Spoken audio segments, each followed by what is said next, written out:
தாப்பாண்டியன் கூட வராரு, மரகதம்மா பின்னால் வராங்க, அவர் பையன் பின்னால் வராங்க, அவர் பொண்ணுங்க வராங்க. நான் இந்த ரைட் சைடில் நின்று அவங்கள பார்த்துக்கிட்டு இருக்கேன். நான் அவங்க பின்னால் போகல, ஏன்னா நம்ம வந்து கூட்ட ஏற்பாடு, பின்னால் போகிற வேலை நமக்கு கிடையாது, வாட்ச் பண்ணுற வேலை தான். முதல் மாலை போட்டவர் யாருன்னு கேட்டிங்கன்னா ஜெயராஜ், அவர் தான் மாவட்ட தலைவர். ரெண்டாவது மாத்தூர் ராமசாமி நாயுடு. அப்புறம் மூணாவதுக்கு அந்த லோக்கல் காங்கிரஸ்காரங்கள்லாம் லைனாக நின்றாங்க. ஒரு 3-4 பேர் தான் போட்டிருப்பாங்க. போட்ட உடனே என்னாச்சுன்னா, அந்த ஒரு பாப்பா ஒன்று, அரக்கோணம் பாப்பா வந்து கவிதை வாசிச்சு ஹிந்தியில், கோகிலவாணி வாசித்ததுக்கப்புறம் இந்த அம்மா முன்னேறி வர பார்க்குது தானு. நீங்கள் அதை பார்த்துருப்பீங்க. அனுசுயா மேடம் என்ன பண்ணுறாங்க, அவங்க அப்போ வந்து சப் இன்ஸ்பெக்டர், அந்த பெண்ணை தடுக்கிறாங்க.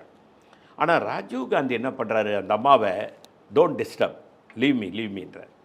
அப்போ அந்த அம்மாவால் எதுவும் செய்ய முடியாமல், ஒரு வேளை தலைவர் அந்த லேடியை பார்க்காம இருந்திருந்தா அவர் கடந்து மேடைக்கு போயிட்டுருப்பார். அனுசுயா அவர்கள் அன்றைக்கு மறித்து போவதற்குண்டான வாய்ப்புகள் இருந்திருக்கும். மேடைக்கு போனார், மேடைக்கு போல கீழவே அந்த தானுன்ற பெண் வந்து மாலையை போட்டுட்டு குண்டை வெடிச்சிட்டாங்க. நாங்கள்லாம் என்ன நினச்சோன்னா, ஒரு பட்டாசு வெடிச்சிக்கிட்டு இருந்தாங்க ராஜீவ்காந்தி வராருன்னு சொல்லிட்டு.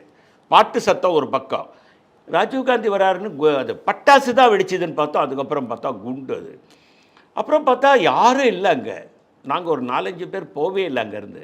ஐஜி ராகவன் நின்று இருந்தார், எஸ்பி ராமகிருஷ்ணன் ஒருத்தர் நின்று இருந்தார், மற்றவங்க யாருமே இல்லை. பார்த்தா வேர் இஸ் ராஜுன்னு ராகவன் கத்துறாரு.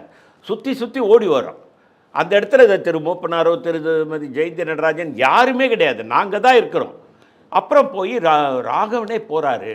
போய் பார்க்கும்போது ஷூ எரியுது. அவர் தான் என்ன பண்ணுறாரு, ஷூவை அணைக்கிறார்.